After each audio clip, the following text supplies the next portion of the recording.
Hello, ladies and gentlemen. This is Safari Steve, and today we have a really awesome, magnificent person that has achieved a lot in his life. This is WD Killpack.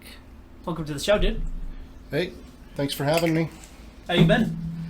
Oh, doing well. A lot of exciting things happening like this. I had some other interviews that have been coming online recently and getting some good reviews that are driving some traffic for some of my books. There's some exciting things going on. Yeah, I've been seeing a lot of people posting reviews, a lot of good reviews. It looks like it seems like your books are top notch. Like they're really get people really into it. The critics have been awesome, and I have no complaints about the critics. No, I have talked to some other writers that when I tell them that, then I literally had somebody say that, well, then you haven't had enough people read your books. And I did have one negative review come in that I was like, well, okay, there it is. But in general, they've been very positive, and that is tumbling. Having people get it, and then also just that they appreciate it and they enjoy it, just really so incredibly gratifying. I just had somebody post on Instagram recently about, it was a meme about how you finish reading and realize that the rest of the world has continued going while you have been emotionally traumatized by a novel. And then it tagged me on that. So I love that you get that emotional response, that visceral response. I love that. Was that one for your, is it a new book, Paleface? That review was actually for my first book that was posted on Instagram. It was a comment that was about my first book, Crown Prince. Someone just posted that last night, as a matter of fact. So I haven't shared it anywhere. But I have 4 books that are out. 3 of them are epic fantasy, and they're the first 3 of 8 in the New Blood saga. And that's Crown Prince, Order of Light, and Demon Seed. And then I have a sci-fi novella, which is Paleface. That recently has been getting a fair amount of attention. It had already won a honorable mention with L. Ron Hubbard's Writers of the Future, which is cool. That took me years to get anything there. I had an author who reviewed it real well, and then that stimulated some interest, and so there's been a little bit of excitement around Paleface recently. Right on. When I was glimpsing Paleface, I haven't read it yet, but when I looked at the cover and I read the description, can I ask, how is it sci-fi? What happens is that the main character, Hector Whitehorse, he was raised on a reservation in New Mexico. And what happens is that he has what I call sort of a interstellar traffic accident. He gets hit by a UFO. Oh, okay. And so it takes place in present. And I even, before publishing it, I updated it to include COVID. Oh, and okay. So a bunch of the chapters have dates because it goes through, it passes over a number of years in the story. The last date listed was the date that I submitted the final document for publication. Oh, so it pretty much plays out, so if you end up writing more and more, it leads into like the future. It could. And so because he gets hit by a UFO, then all of this stuff, it does touch on some things like the conspiracy with presence of aliens. Mm-hmm. But what happens is that this unlikely character is the proof. Okay.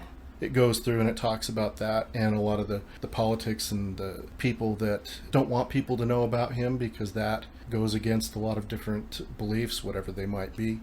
It's a novella, so it's definitely shorter than my other books, but it has some punch. How long have you been writing Paleface? Well, the original draft I actually wrote when I was in college. I wrote the original draft and then I submitted it to L. Ron Hubbard's Writers of the Future and got nothing, and they made a few comments, and then I made changes and then entered it again. And I did this like 5 times over like 5-6 years, and then eventually it got honorable mention, and then I got a in-depth review, which was pretty amazing for that and the rest of my writing by Dave Wolverton, who was the head judge. And he's done a lot of work in sci-fi and fantasy. Did you end up taking this book or the other 3 books to, I heard there's like not a Comic-Con, but like the Author Con. In Utah, they do have a convention, the FanX, that I tried to get into last year, but pretty much everything was booked a full year in advance because they didn't run it, then everybody just kind of got bumped a year. And so I was way too late to get space, but I still went and I printed bookmarks and went around and handing out bookmarks and got to meet one of my favorite authors, and he was there at the main author booth. Oh. And so that was pretty cool. I don't geek out very often, but I did. And it was embarrassing, getting tongue-tied. And he just sat there very patiently, and I finally just told him, I'm sorry, I'm geeking out. This is not like me. And he says, oh, been there. And he told me a story about how, when he was doing that with another author. But I just explained to him how a lot of the stuff that he wrote influenced me because he pushed the envelope, especially when I was a teenager. He was doing stuff that nobody had done. And I can remember reading his work and just sitting back and saying, whoa, you can do that? Yeah, he was just doing stuff. He was pushing social norms you just didn't see at that time. And so over time, with reflecting on his writing, it got to where I realized that if you're not pushing the envelope, you may not be very original. Yeah. I told him and he just sat back and looked at me, and his eyes got kind of wide, and he said, yeah. His name's S.M. Sterling. I've heard him. And he's been around forever, done a lot of stuff. And then he took out his laptop, and he asked me why I was there, and I handed him a bookmark. And he went, oh! And then he pulled out his laptop and pulled up. At that time, I only had 2 books out, and he pulled them both up, and he said, done. And so that was pretty cool. That is so cool, especially having that with someone that you look up to, or just someone you just. Well, yeah, he just I enjoyed his books. The one book in particular was 2 of the main characters it's a lesbian couple. I had never seen that in a fantasy novel. That was one of those things I was like, whoa, you can do that? That's okay? That's allowed? He was just very pushing a lot of those things that now I think that a lot of people, to a certain extent, people take it for granted. But at that time when I was a teenager, it was unheard of. It was different. A lot of everything like from the 90s and before, it's like little hit and misses. You see here and there, and they fade away. It was there, but it would, a lot of times it was like an insinuation. Okay. And it's one of those things that if you were in the know, then you'd know. Okay. Because then they could come back and say, well, that's not what we meant. They'd have deniability. And so it was a lot more subtle, I guess is the word for it. And so that was one of those things that now can be a lot more upfront about it, which is good. That there's definitely aspects of society that were not being included that now are, and that's a good thing. Kind of an open season of trying out and experimenting with not just writing, but in creativity. Well, I guess the same thing. It's awesome. Like people are able to really express themselves in more than one way. Right. And then part of my geeking out, so I spoke to him, and then we're leaving, and I was there with a buddy who's a professional photographer. And he said, well, why didn't you get a picture? And I said, why didn't you bring it up, Mr. Photographer? And so then we went back and got a picture, and it didn't turn out. And so then I had to go back a third time and say, can I get a picture again? The other one didn't show, so now I'm just feeling Annoying. Well, hoping I'm not being annoying. One of those things where meeting somebody that I look up to and not having it go how I had intended.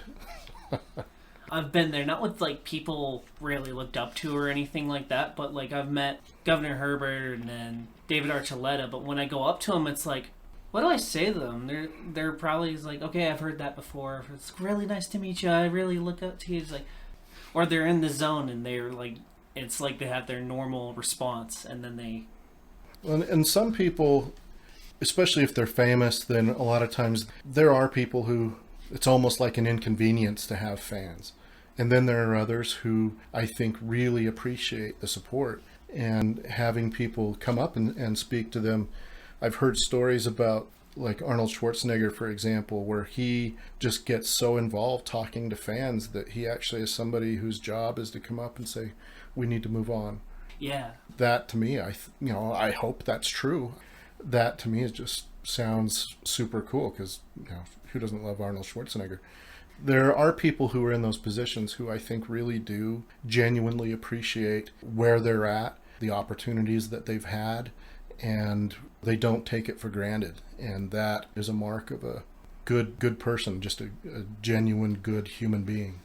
It even leaves a mark, like through time when you grow older, you can tell people, yeah, I was more than just a hi, goodbye. They got to tell me this story and this story, or We Yeah. actually had a conversation about something.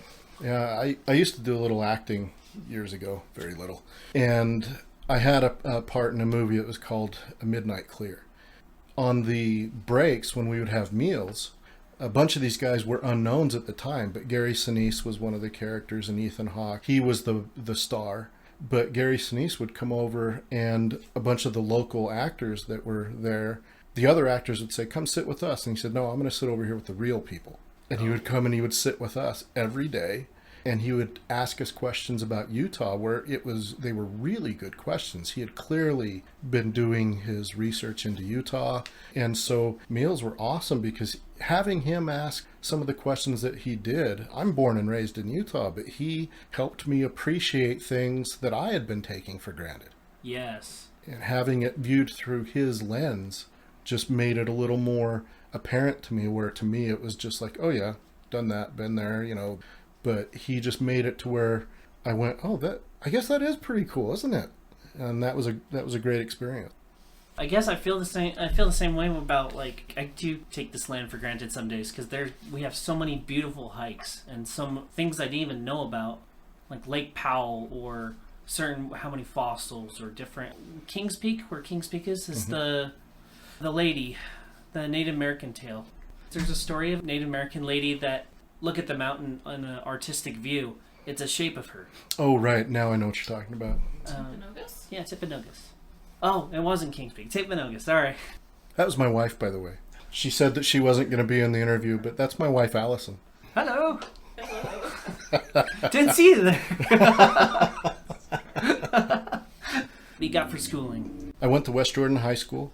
I was involved in some sports and athletics throughout my life. And then I went to Westminster College, where I got both my bachelor's and my master's degrees. My bachelor's, I double majored. I majored in communication with a print journalism emphasis and in philosophy with a Western traditions emphasis. So Plato, Aristotle, that sort of stuff I loved. And then I got my master's there also, a master's in professional communication with a writing emphasis. And that is basically a master's degree in technical writing. All of the coursework seemed to center around and refer back to technical writing.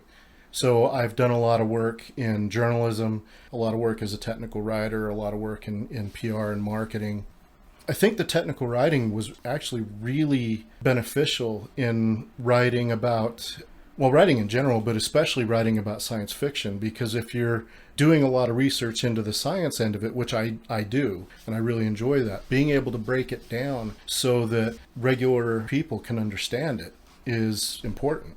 That also goes into play in fantasy, even though you don't have the science elements, but being able to break things down, say combat, and being able to break it down in steps. Yes. To describe it, I guess works. I get comments about how visual my writing is, how they can see the things that are happening, and I think that a lot of that is from a technical writing aspect. I was also an art student. It may not be the case now, but at least when I graduated, I was the only person in West Jordan history who got the main art award twice. The main art award? Yeah, I got it as a sophomore, and then they changed the rules so that you had to be a senior to get it. And so then I got it again when I was a senior. That is awesome. I don't know if the people have done that since then, but I loved art, and my emphasis was figure drawing. I was an art minor for one semester, but the art classes in college are so long that it just was interfering with everything else I wanted to study. So I didn't know you drew. like a lot of people talk about the things when they're little kids, the things they want to do when they grow up. Mm-hmm. I wanted to be a cartoonist. I wanted to open my own comic book company. I loved superheroes. I still do. That was what I wanted to do.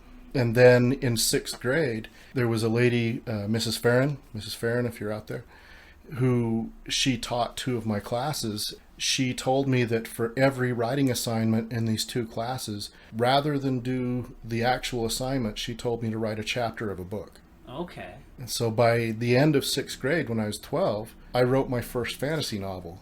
After I did that, I just went, oh, that's what I wanted. Because you got such a thrill out of it, and I loved it. And being able to go through and I was 12, so it was a flagrant ripoff of Tolkien. It was that sort of thing in terms of fantasy. I drew all the maps. I still have them. They would cover a lot of the floor in your office here if I laid them out. I can very much relate. Yeah. I do that too. And so, her influence was huge, her support. She saw something and was really encouraging. I had a teacher in 8th grade my computer science teacher, she was super encouraging. She would read my handwritten novel, in my chicken scratch. She would read them, and she made arrangements for me to be an aide in computer science so I could type my book. Set you up. Yeah, and so because I didn't have a computer at home, nobody had a computer at home then, she made arrangements so I was an aide, but I wasn't an aide. I just got to go in there every day for a class period and type. And that was very cool. She was amazingly supportive, and I've had several teachers throughout my life that really, I feel like, really went the extra mile. They saw whatever they saw and thought it was worthwhile to encourage and do what they could to help. I mean, even the first time I was published, I wrote a poem when I was 9, and I had a teacher in 4th grade who, without my knowledge, she took the poem. There was a contest with the local newspaper, and she entered my poem into this contest, and I didn't even know. And then it won. And so I was published for the first time when I was 9. That is so cool. Yeah. That's such a...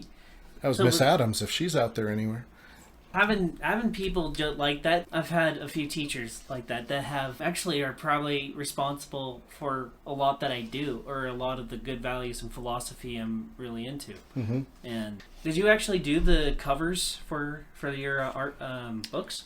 To a certain extent, it's clip art that I went through. I've also been a graphic designer because of my art background, and I've been a working graphic designer for years.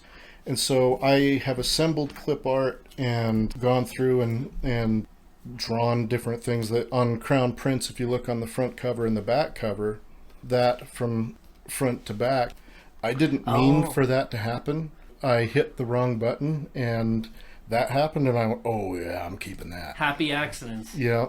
And then this one was a lot more of me going through and doing a lot of work with the paintbrush tool on order of light. There's a lot more where I went in and did a lot more manipulation, and then Demon Seed again, more manipulation, a lot of different pieces. That a lot of the pieces here are in here and in here, and going through that there's little bits that repeat. Well, it's the actual same artwork.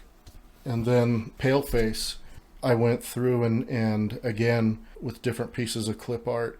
On Paleface, the person on the horse in the original clip art was actually a woman, so I had to make it a man. And then the person's head was in the wrong position, so that was a person's head from another piece of clip art. And then the ponytail wasn't right, so I actually drew the ponytail that went in Photoshop, and a lot of things like that. In my books, I drew the maps. Ooh. I love maps. No, so do I. It just paints a whole, like when you're playing D&D and you're trying to figure out where you're going from point A to point B, and if somebody provided you a map and it's like, oh my gosh, there's so much material that you could build on based on the map. This is pretty good. As an artist, I appreciate this. I think you did a good job. And that was my first attempt at doing a map on the computer, because I always hand drew them. And again, Dungeons and Dragons, I've been playing that since I was 10, long time. This, as far as this story, I drew the maps as an exercise. I wanted to figure out a way of doing them on the computer where it would turn out in a way that I liked, and how well could I replicate what I did with pencil and paper. And so the end result I was actually pretty happy with, obviously, since I'm using it.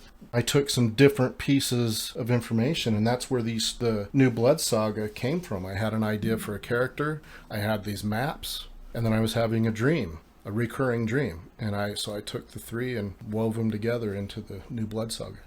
Did some of your influence when I look at these covers of the books, I keep thinking of Knights Templar and D-Malay stuff, and then I keep thinking Ring Wraiths, and then Crusader stuff, and a little bit of Diablo, like the video game Diablo. I am a senior D-Malay. I served as State Master Counselor back in the day, so I was heavily involved in the International Order of D-Malay, and I'm also a Master Mason. A lot of the stuff that I learned in my affinity for the Knights Templar, yes, there's definitely an influence that In the Order of Light, for example, it's an ancient order of knights, and they were called the Knights of Ril. Ril is one of the four main deities in this world. The Knights of Ril were not only declared illegal, but they were exterminated. Were they just multiple nations or multiple countries mixed together of an order? In the original Knights of Ril, I don't go into it in terms of breaking it down that closely. Oh. However, in the revival of the Knights of Ril, well, it's illegal, so they don't call themselves the Knights of Ril. They call themselves the Order of Light. Okay. And so Order of Light it's an alias for the organization, for the order. And they do have different groups that are spread out that are doing what they do in secret. The main character, Nithar, in the New Blood Saga, he is the guardian of Merrick. What that is that there's a person who is chosen to guard over the nation of Merrick. Merrick is where mankind originated. It's where mankind was created. And so to be the guardian of Merrick, then he has to have sight. He can see the future. He can touch something and see its history in the past. And a lot of times it will grab him so strongly that it's like he's frozen in place. Oh. It'll, his muscles will lock and things like that, and he'll go into a trance-like state. And that was actually inspired by Socrates. Socrates would go into a trance-like state. He called it being seized by the demon of philosophy. He would come out of that with some major epiphany. And so Nithar, when that happens, he is seized by the demon of sight. And that was a kernel of an idea that I wanted to have in a character sometime. I came up with that in college. And so Nithar, in one of these moments, he's on a old battlefield. He picks up items on the battlefield, and then that's where he discovers that the Order of Light exists, is by seeing it that way. And so then he goes to find it. See, I always think about like the afterlife if once you die. And that's something I would love to be in my afterlife, is being able to go throughout history and do it kind of exactly how you described it. Yeah. It's just be able to witness and like trace everything down. I've actually written something that is like that, after death, being able to travel through time and visit things in history. And it's not published, but I've written something along those lines. I noticed you have these, I've seen these 3 books here that you have, and I noticed these other 4 here, the Rilari? Yep. Rilari, Vengeance-Born, Usurper's Might, Dark Guard, and Guardian. That's the rest of the New Blood Saga. They are all written, although only the first 3 are published at this point. So my goal is to have one of those come out every Christmas. And last Christmas I did Demon Seed and Paleface. Both came out in December. And having 2 books coming out in the same month was brutal. Yeah. I don't recommend it. That's a lot of time. That's a lot of time and pressure and revision. And trying to get them out by Christmas, and you think that after a couple books that you know the ins and outs, but there are problems with getting each one of the books. There's been trouble getting them published. Problems were different on every one of them. I'm glad I did it, but I don't know if I'm going to do 2 books in the same month again. But that's my goal, is to have every Christmas have one of the books of New Blood Saga released. As a reader, and I actually listen. I do audiobooks. I actually kind of like it when they release a few books, or like 2 books, because once I finish that one and they stop at a cliffhanger, I'm like, no, I need the next one. I have another Audible credit point. Let me use it. Yep. And I do plan on having audiobooks. I haven't gotten there yet. A lot of these books, when I wrote them, as I was writing them, I would read them to my wife. We called that her bedtime stories. And she would tell me things that sometimes she would say, I don't know if that character would say that.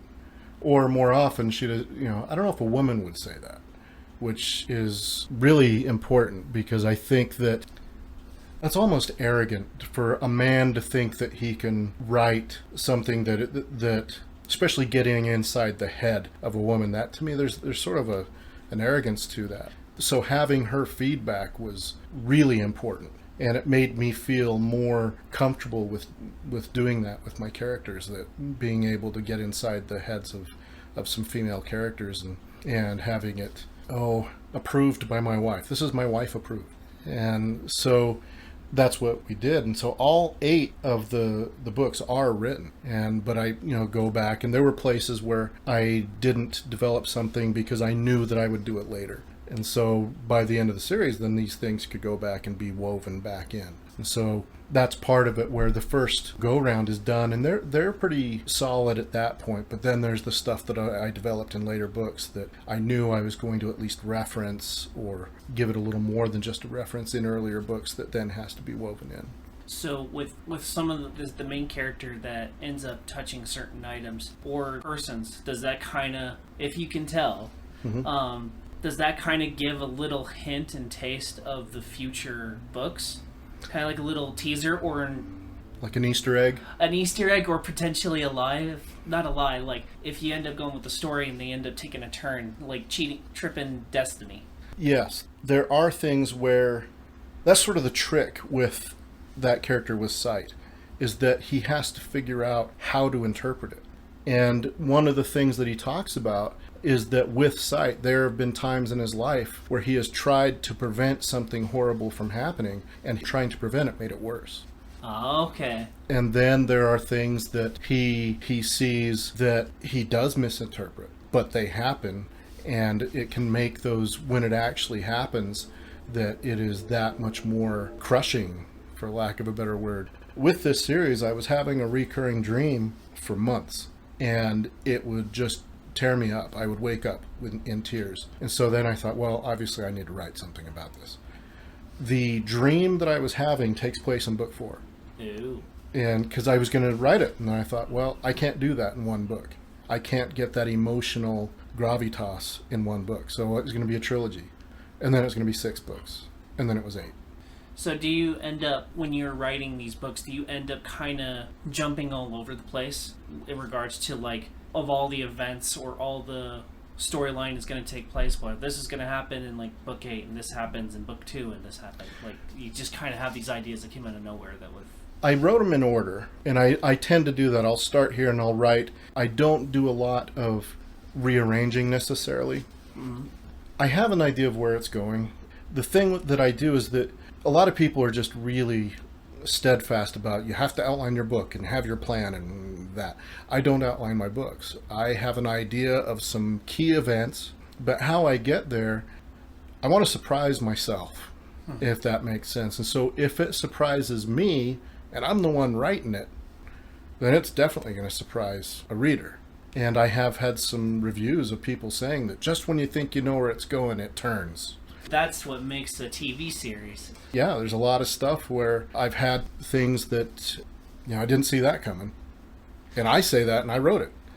And I love that. I love that feeling. And again, if that does that to me, then it has to do the same for people reading it.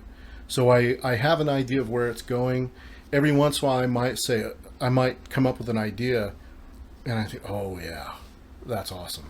And I might go back and weave in a little something earlier, but in general, I write them from beginning to end.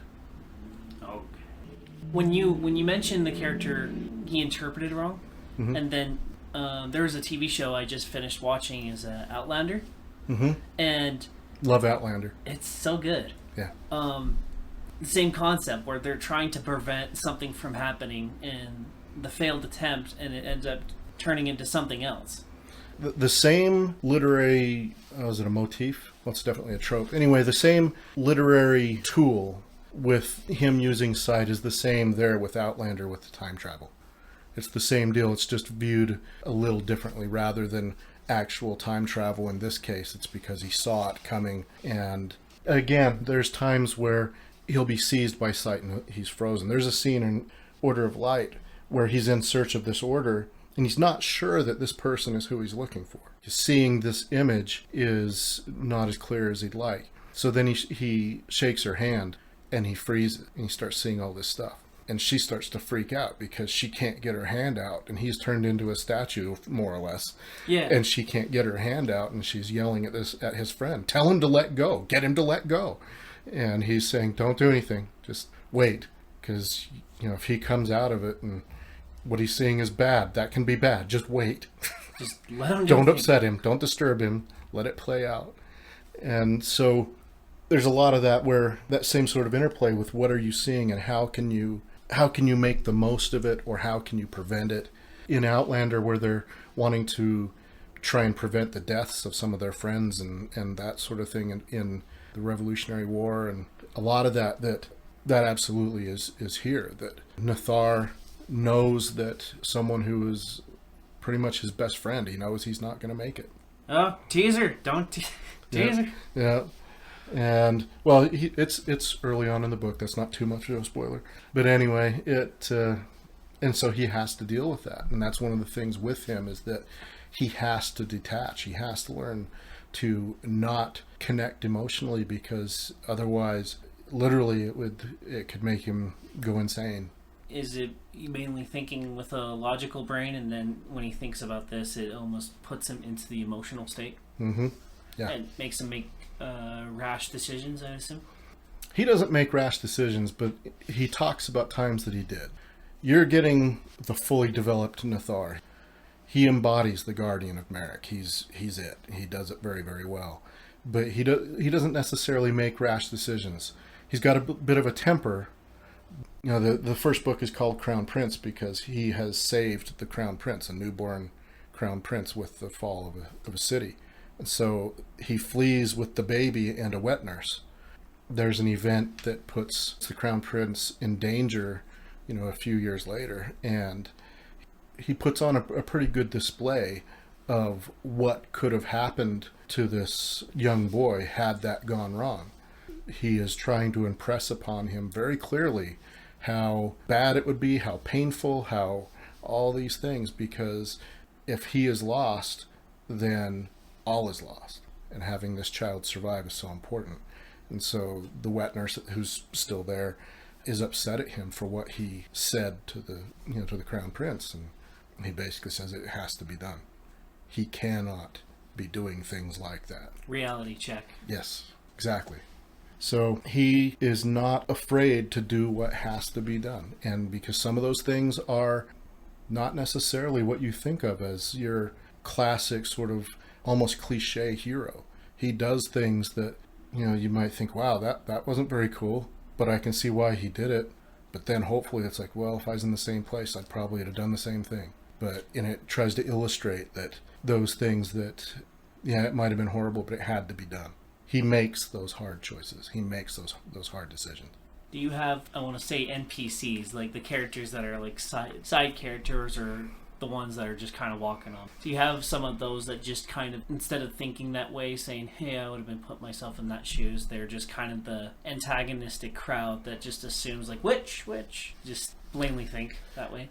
Well, there are others in the group that, in Crown Prince, at the end, he makes a friend who, his name is Ellis the Elder, and he is a key character, and he's much more prominent in the rest of the books. One of the things with him is that he's not a yes man, but he knows enough about all this that he knows that Nathar will do the right thing, no matter how hard it is. And that's one of the things, is that he'll often say, I am so glad I'm not you, because you have to make that decision. You have to do that thing. I am so glad I'm not you. And then he's got stuff that he has to deal with on his own that's pretty heavy duty. I won't go into that much more because that's one of the a big reveal in the books. But then there's other characters that when he gets together with that local chapter of the Order of Light, then they need to flee. And will they flee without their families if they know that they're never coming back? So the families are brought along, and there are people that he brings along that do not agree with him, do not like him. There is one character who is just a really icky person that, well, she's an old lady, and she is just meaner than snot, and really unpleasant person, and a little bit nuts. Do you kind of relate that character to the main character as like, are they two different generations if they're set in their ways and that? Yes, they are different generations. There's some other stuff that there's different places. So when Nathar flees, there are places where, because of some of the magic of the area, time flows differently. Okay. So things get out of joint that way. Again, that it's sort of like the time travel aspect that you mentioned in Outlander, where there's places where he meets people that are bent and white-haired that he knew. They grew up together. and he meets them later in life, and because of this stuff with time flowing differently. Oh, okay. And so there's some things like that. There is one of the things I try to do is that there's no black and white. There is lots of shades of gray. There are people that, man, I really admire that person's quality. Then they do this. Oh, just throws a what is it called? A wrench in the cock. Yep, a little There's bit of another that. cliche. Yeah, a little bit of that, and again, just nobody's perfect. I try to reflect that nobody's perfect, that everybody is doing the best they can. One of the things with the whole series is that one of the things I hope that people see is, for example, the value of loyalty, the value of real friendship, and then on the other hand, that life can be really hard and you can endure and you can overcome, and those types of things. And Paleface has a lot of that also. In Paleface, Hector Whitehorse did not want to be a celebrity, did not want to be famous, definitely didn't want to become sort of the poster child for aliens among us. And it affects him. The loss of privacy, the paranoia because of government stuff insinuating its way into his life.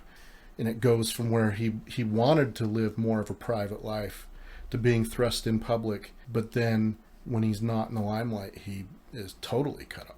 There's a place in Seattle. It's where you get to tour all the displays. You get to tour all the displays of all the stuff that's played in movies and played in other stuff. Mm-hmm. It's just like you have Terminator and you have Lord of the Rings and all that. Mm-hmm. But they have a table in the center of one of the rooms that talks about which character are you. And when you describe the Paleface character, is he kind of like an Aragorn type of person, where he, not in the books but in the movies, where he doesn't want the power, he doesn't want to be king, and he's like, okay, well, I guess I'm doing a good job, knight me. Well, I get, and with that, there is something to that with Hector Whitehorse, where even when he goes public, he didn't do that willingly. He basically was kind of painted into a corner. He doesn't want to be that person. He doesn't want to be the one that people are looking at, and part of that is also due to some racial issues. Even the title of the book, Paleface, it kind of turns that term on its ear because the aliens have very pale skin, and he references them as palefaces, and then he stops and he kind of laughs, and it's like, paleface. But and that's one of the comments that Dave Wolverton made about it. He said, Paleface is pretty darn good. I love how Hector sees the aliens and the white men in the same light. And that is pretty cool.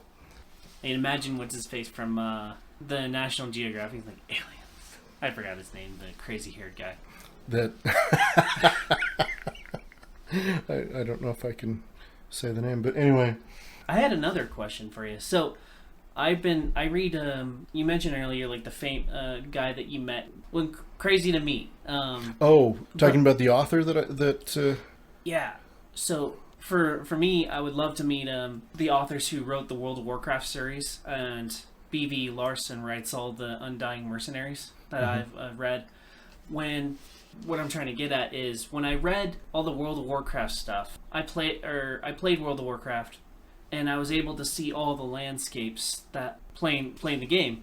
But then when I read the books, some of the characters, I had no idea what their faces looked like, so I imagined them in my head of who they would look like. And for celebrities that already exist, I kind of picked which celebrity would fit best if there were going to be a movie in there. Same with like B.V. Larson's Undying Mercenaries. I felt like it was so much better for me to imagine what they look like, and then when I played like World of Warcraft, I get to see the characters. I'm like, I like my image better, what they look like. So my question is, for some of either the antagonistic characters, the bad guys, and your main character, do you have an idea of what actors and actresses you would pick if it ended up being the TV show? Yes. I did an interview where someone asked me who I would cast. And it kind of blew my mind, because then I really applied myself and said, well, let's find actors and cast the New Blood Saga. It is really hard. I still haven't finished. But going through and picking some of those characters, then I'm going to butcher his name. Jamie in Outlander, Sam Hugan. Oh, okay. I could see him being Nathar. And another character, and if not him, maybe even it could be him, could be like a Chris Hemsworth, or maybe Chris Hemsworth could be Ellis. Is Chris Hemsworth the... Wait, Thor. Thor, yeah. Did you say Ellis? Oh, Ellis. Ellis yeah. the Elder, yes, one of the characters in the New Blood Saga. Did you name Ellis after Ellis? I do try to do a little inclusion of people that are important to me. That Ellis is one of my best friends since as a teenager, and so I did give a little nod to one of my good friends when I took at least the Ellis part of that name. And then the Ellis the Elder was more about the character itself. But yes, I do that. I have characters that are maybe their name or a part of their name is sort of an homage to people that I've grown up with, family members. I do that, and I don't think I'm alone in doing that. But No. But yes, Ellis has been a very important person in my life, and so a very important person in this book series. He's Yep. important to me too. Yeah, all my non-related uncle. Yep. He was holding me while my dad was playing Warcraft 2. He came over. Ellis, if you're listening, hi. So that's a nod to you that you didn't know about. So now, buy my book. So, do you know the color personalities? The red, blue, yellows, and whites? Is your Ellis a yellow personality? Oh, I guess I don't know if I'm sorry. If it's a spoiler question, say redacted. I would want you to be more specific to answer the question. Ellis the Elder, is he kind of goofy? He does have a sense of humor, so there is some of that he has a very noble character, but he does have a sense of humor. Okay. I'm thinking some Gandalf thing. No trouble. In a lot of the fantasy series, they have their characters. They're kind of their Gandalf character. And so Tolkien had Gandalf, and then Brooks had Alanon, who's a druid, Terry Brooks. Ellis is an engineer. Okay. So that's a little different spin again, but he is that type of archetype. Just quirky and in his own little way, and he's able to think. But brilliant. Okay. I can kind of see... That's what brings the flavor to book series, is especially when there's a twist to it. I think of Game of Thrones. It's like, oh, happily ever after. Yep. I loved the Game of Thrones, and that whole series I was reading years before there was anything on TV. He is one of my I'll say inspiration. There are characters who die. My wife is terribly upset still about some things that happen, and that she will pull up memes all the time about how writers killing characters and how evil they are and stuff like that. She shows them to me as soon as she finds them. But yes, bad things do happen to good people, and that happens in life, and that happens in in the worlds that I create also. That's one of the things that I describe my fantasy writing is I call it realistic fantasy. That there's a lot of fantasy stuff out there that is just so the world is perfect and life is happy and magic is wonderful, and it's too light. And so my stuff, the magic is more subdued. It's not like fireworks, and bad things happen. There are some bad guys that you love to hate. Yeah. But then they also have redeeming qualities. I still think of what's his face, the Purple Wedding, Joffrey. You have characters that just have zero redeeming qualities. Yes. It's like, there's nothing nice about you. Yeah, he's an exception because he really has no redeeming qualities. But in Martin's Game of Thrones series. But on the other hand, I was reading about drama, and I think it was Stephen R. Donaldson was writing about writing. And one of the things that he said was that the definition of drama is that you have, in every story, you have your hero, your villain, and your victim. And the definition of drama is how those three people change roles. I see. Okay. And that is what makes it dramatic. And so there are elements of that, that was influential on me. So I have characters that they do change those roles, or they might change and come back. A lot of that does happen. And in terms of Martin in the Game of Thrones, then of course the epitome of that is Jaime Lannister. Where He is oh man, at the beginning, you just hate him. There's nothing, and then he starts changing and becoming, humbled and just having a change of heart. And that really does epitomize that concept, I think. That is a tool that I think is really, effective in writing.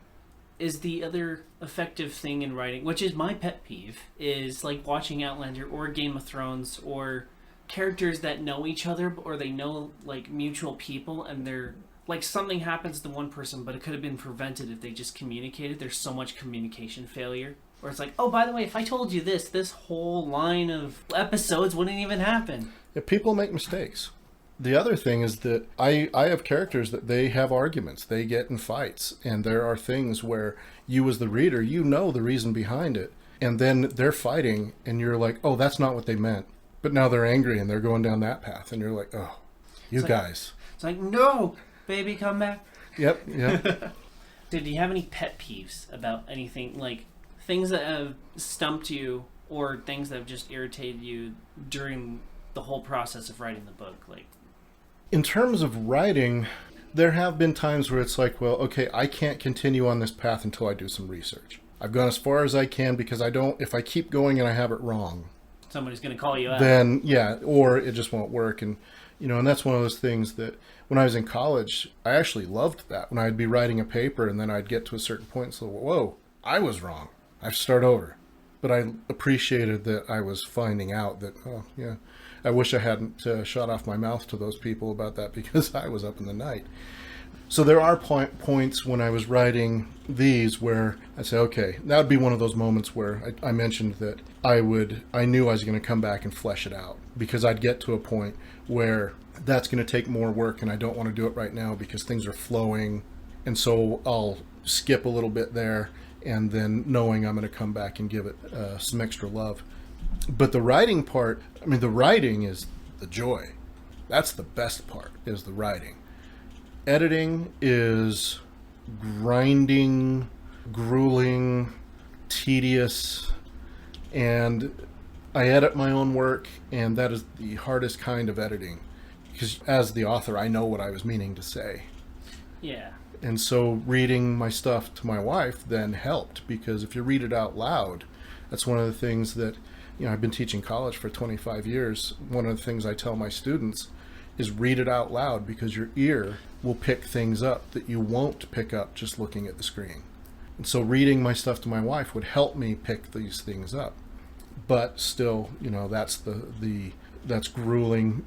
Marketing my work is, I do have a pretty strong marketing background, but this is a different market. I've been having to learn how to do that, and things have changed in some ways. That one of the things with like social media, I resisted a lot of the stuff with social media because having students during class being on whatever platform they were on rather than paying attention was a pet peeve.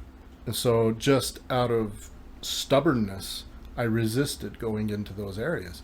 Well, now I'm in them, and it is effective, and it does have an influence. And so in that case, just out of stubbornness, I was hurting myself for a little while, but part of the learning how to do it, and I wish that I hadn't done that, but bummer.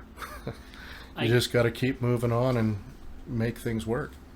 In a sense, I can relate, because I cannot get myself to ever go on TikTok. Whenever especially with my coworkers, they're not all of them, okay? Not throwing anybody under the bus. Just in the past, I feel people are so sucked into watching dumb videos, or just videos in general, where it just eats away your time. But there are a lot of people getting very popular because of TikTok, because people just swiping, sending to somebody, and just little clips of stuff. But I guess my arrogance or stubbornness is, I can't waste my time like that. Well, I haven't gotten onto TikTok yet. It's nothing against TikTok itself. I just haven't gotten there. And one thing that with marketing my books and that sort of thing, I put a lot of time in. And I'll put in 1 to sometimes 4 hours a day. And so, doing this stuff yourself, then who does that responsibility fall on? You.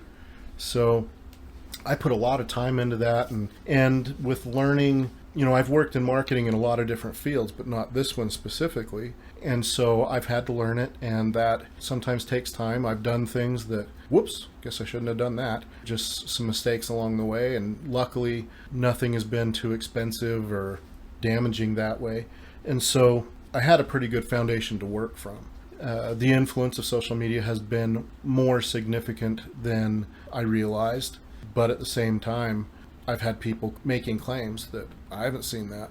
So I think it's somewhere in the middle. But there's value to a lot of these social media platforms, and in terms of just getting the word out, but also in terms of making connections with people for podcasts, people for interviews, for blogs, that I wouldn't have come in contact with these people if not for some of these social media platforms. So, it's not just getting the word out about a book. It's making contacts that can then get the word out to a broader audience. And, for example, if it wasn't for Facebook, there's a radio station in the UK that I've been interviewed 5 or 6 times now.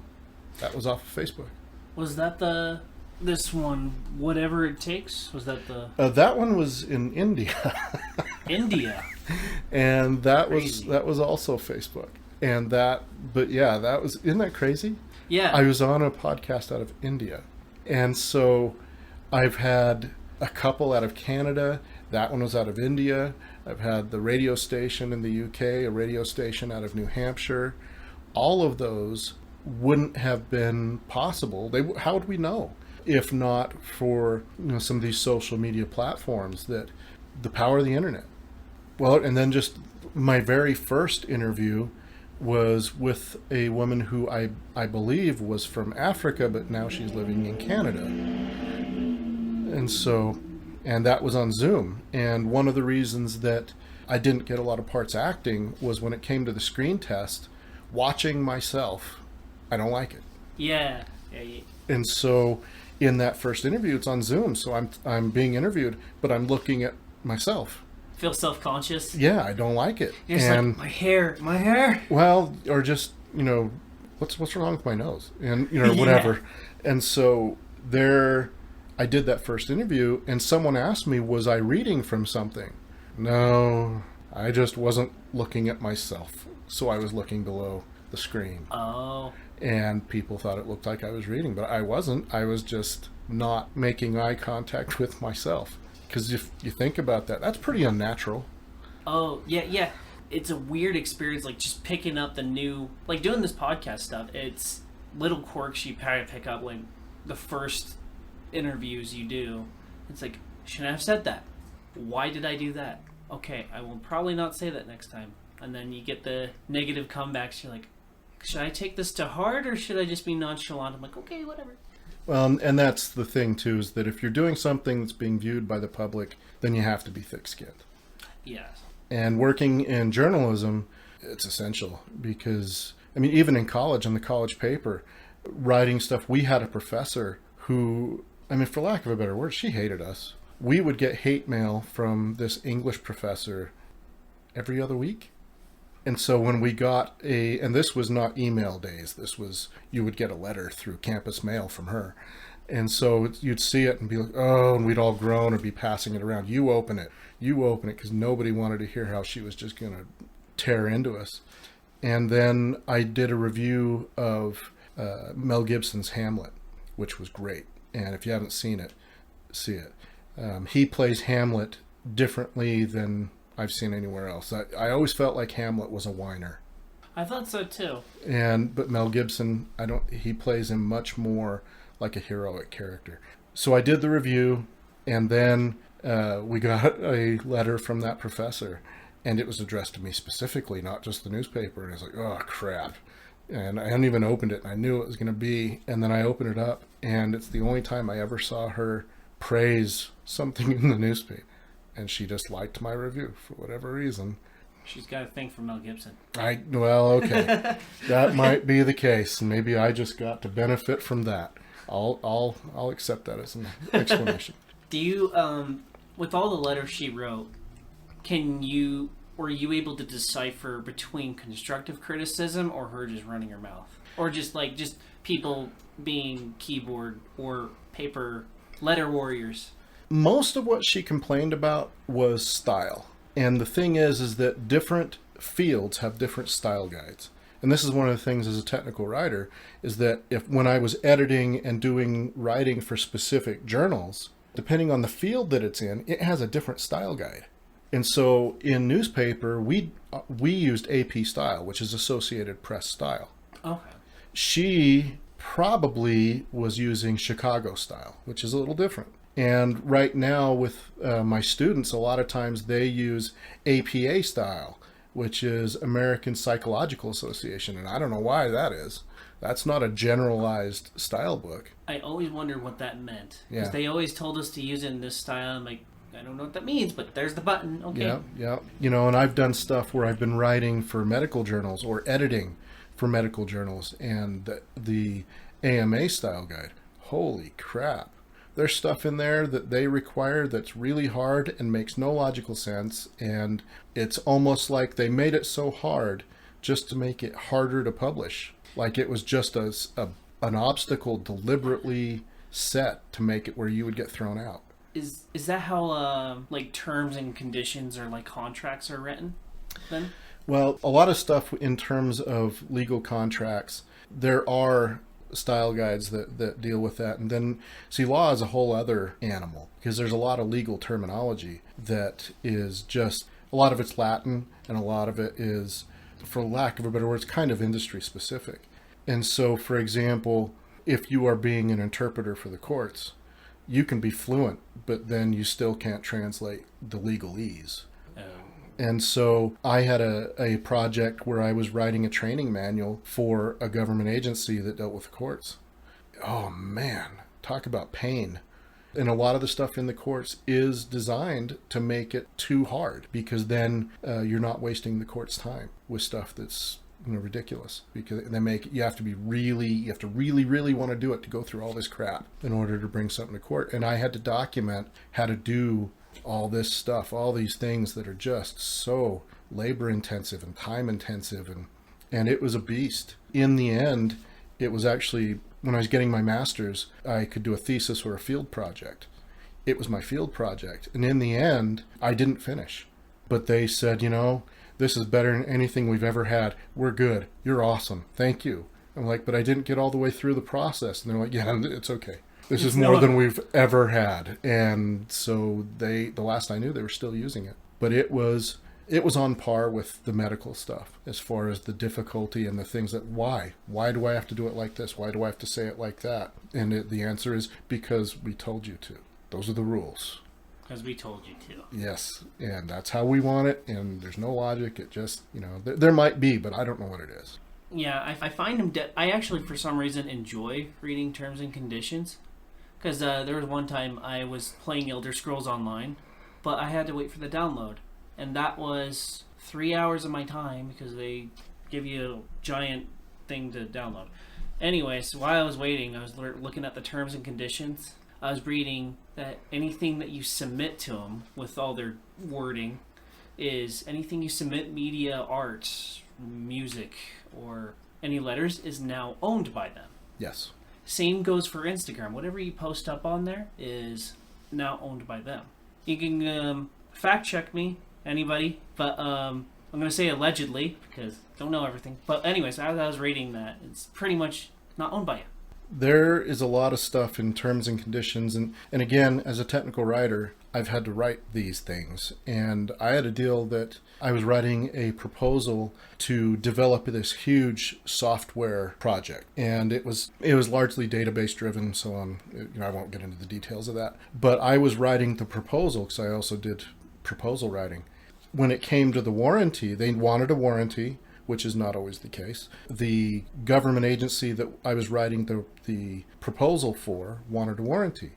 So then we went to the developers and said, I need a warranty because I can't just do this out of thin air.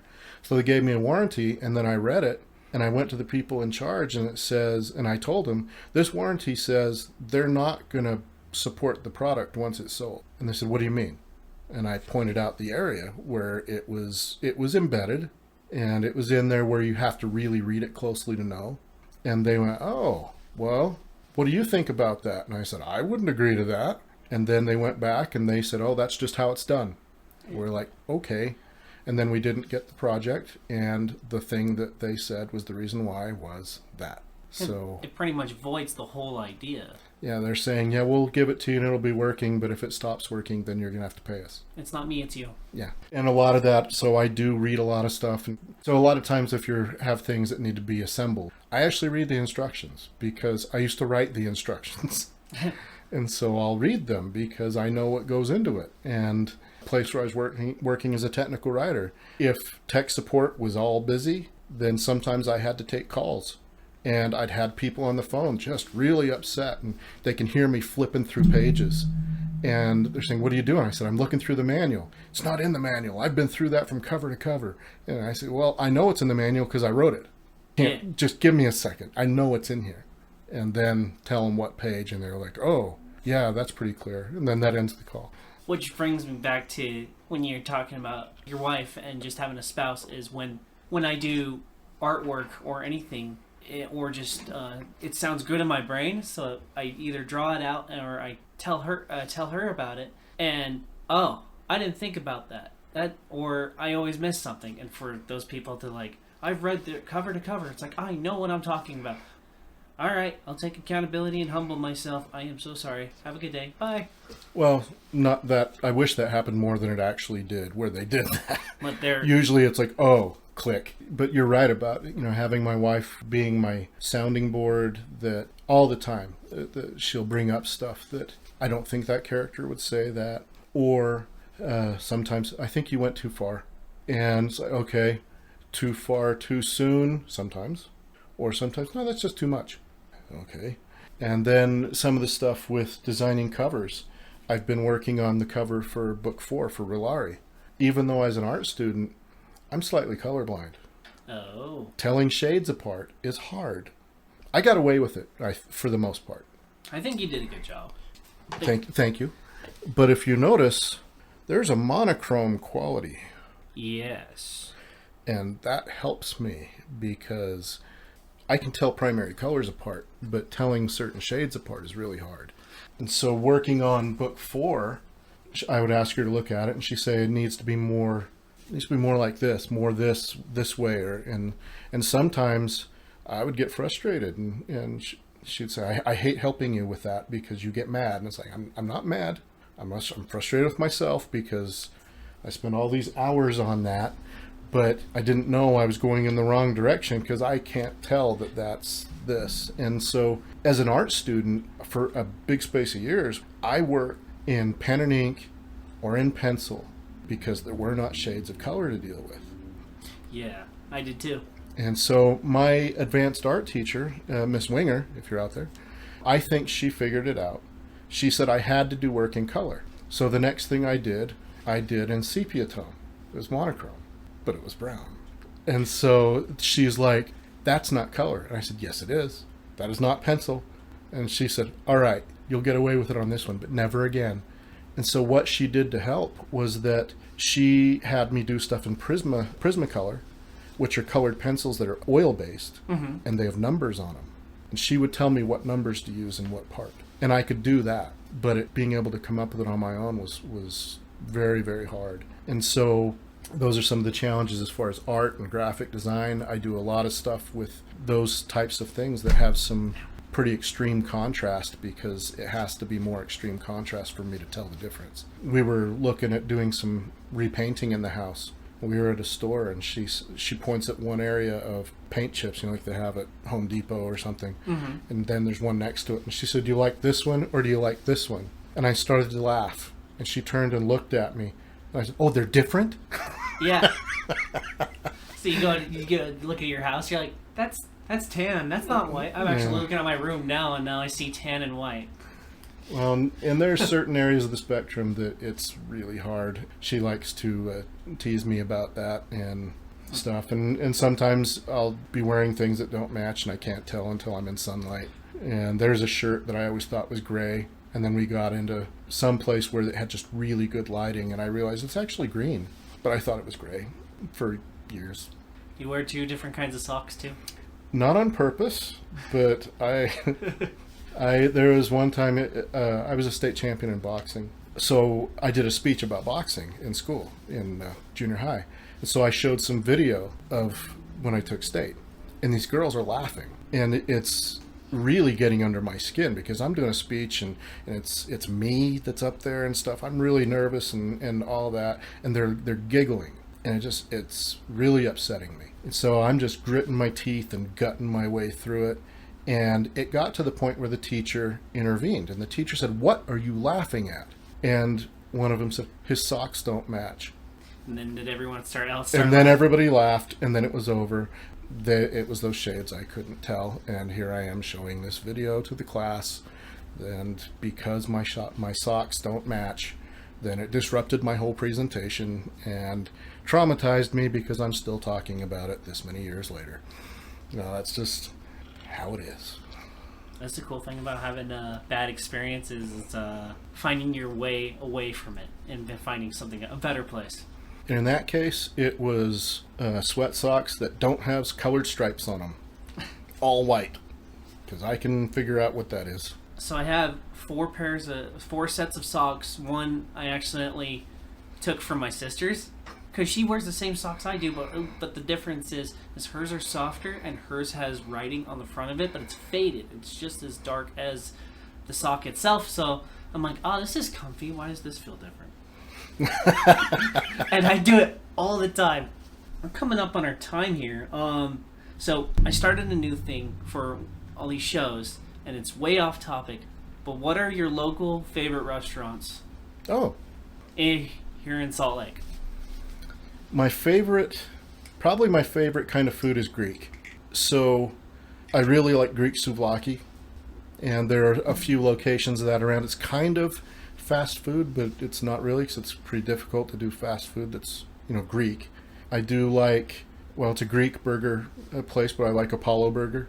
If you have ever been to Apollo Burger, get the Utah Burger because it has pastrami, bacon, and Euro meat on the burger. And that's one of those things that life is good. You have one of those and life is good. Don't have a gut bone right after. No, it just takes me to my happy place. And my wife loves Mexican, which we love La Puente, La Luna, La Frontera. Those are all good.